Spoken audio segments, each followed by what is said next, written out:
Hello বন্ধুরা, আসসালামু আলাইকুম। মলি কিচেনে আপনাদের স্বাগত জানাই। আজকে আমি নতুন আরেকটা রেসিপি নিয়ে চলে এসেছি। আজকে আপনাদের আমি পাস্তা রান্নার রেসিপিটা শেয়ার করব আপনাদের সঙ্গে। ঘরে থাকা উপকরণ দিয়ে অল্প সময়ের মধ্যে পাস্তা রান্নার রেসিপিটা আপনাদের সঙ্গে আমি শেয়ার করব। আমি এক বাটি পাস্তা নিয়েছি, 3 রকমের পাস্তা মেশানো আছে। পানিটা চুলাতে দিয়ে দিয়েছি, পানিটা ফুটবে তখন পানিটা দেখুন বুদবুদ করে উঠছে। এ পর্যায়ে আমি অল্প পরিমাণ তেল দিয়ে দেব, তেল আর একটু সামান্য লবণ দিয়ে দেব, যাতে পাস্তাটা সিদ্ধ করার সময় গায়ের সঙ্গে লেগে না যায়, পাস্তাটা সুন্দর ঝরঝরা থাকবে। দেখুন আমি দিয়ে দিয়েছি, পাস্তাটা দিয়ে দিয়েছি সুন্দর করে দিয়ে পাস্তাটা আমি 7-8 মিনিট সিদ্ধ করে নেব।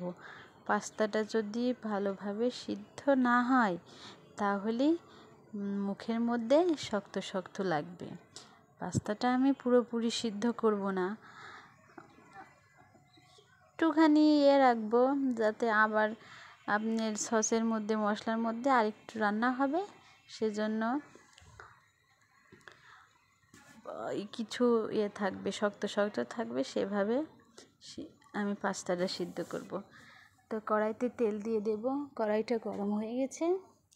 তেল দিয়ে আমি পেঁয়াজ মরিচের মধ্যে ডিমটা দেব না, আমি ডিমটা আলাদা করে আগেই ভেজে নিব।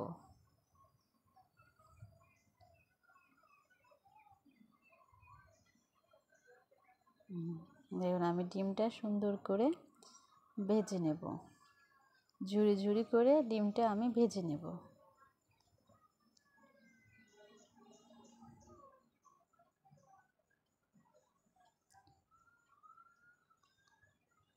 তো ডিমটা আমার সুন্দর করে ভেজে নেব। দেখুন আমার ডিমটা একটু বেশি তেল হয়ে গেছে বলে ফেনা উঠছে ডিমের মধ্যে দিয়ে।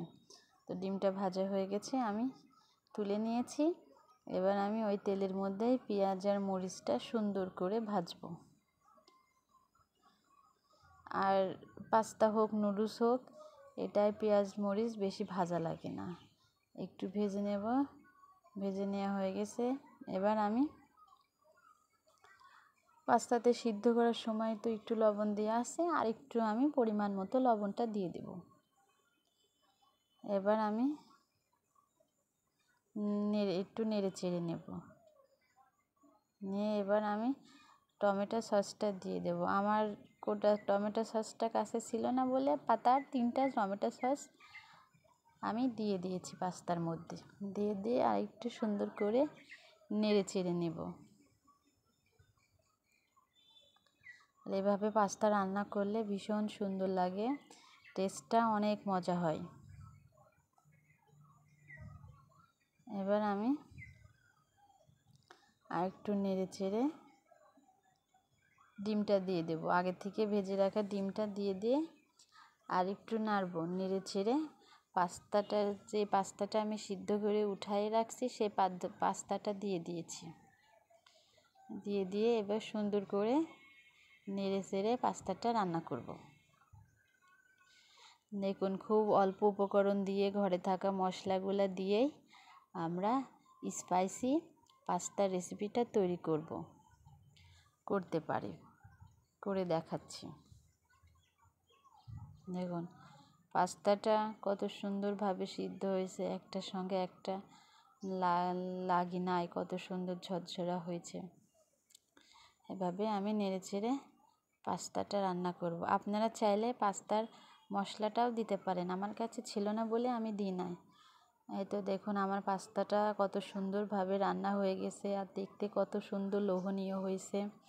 আপনারা বাসায় ট্রাই করে দেখবেন, রেস্টুরেন্টের মতো সুন্দর করে পাস্তাটা আপনারা বাড়িতেও তৈরি করতে পারবেন ঘরে থাকা মশলা দিয়েই।